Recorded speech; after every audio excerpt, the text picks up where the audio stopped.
Failure తో సంబంధం లేకుండా తన పని తాను చేసుకుంటూ పోయే టాలీవుడ్ హీరో యువ సామ్రాట్ నాగ చైతన్య.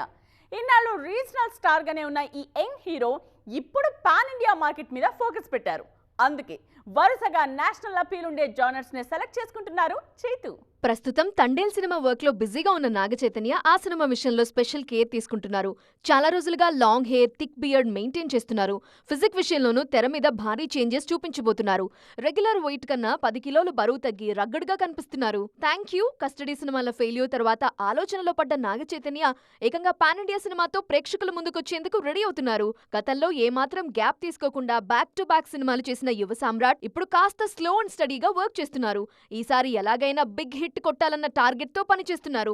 తండేల్ సెట్స్ మీద ఉండగానే నెక్స్ట్ మూవీ విషయంలోనూ ఓ నిర్ణయానికి వచ్చేశారు చైతు. రీసెంట్ గా విరూపాక్ష సినిమాతో బ్లాక్ బస్టర్ అందుకున్న కార్తీక్ దండు దర్శకత్వంలో ఓ సినిమా ప్లాన్ చేస్తున్నారు. ఈ మూవీని కూడా తన రెగ్యులర్ స్టైల్ కి భిన్నంగా థ్రిల్లర్ జాన్రాలో ప్లాన్ చేస్తున్నారు చైతు. రీసెంట్ గా నాగ చైతన్య లీడ్ రోల్ లో థ్రిల్లర్ కాన్సెప్ట్ తో వచ్చిన దూత వెబ్ సిరీస్ చైతన్యకు మంచి పేరు తెచ్చిపెట్టింది. అందుకే బిగ్ స్క్రీన్ మీద కూడా అదే జాన్రాని ట్రై చేస్తున్నారు చే. మరి ఈ ఫార్ములా బిగ్ స్క్రీన్ మీద కూడా వర్కౌట్ అవుతుందేమో చూడాలి.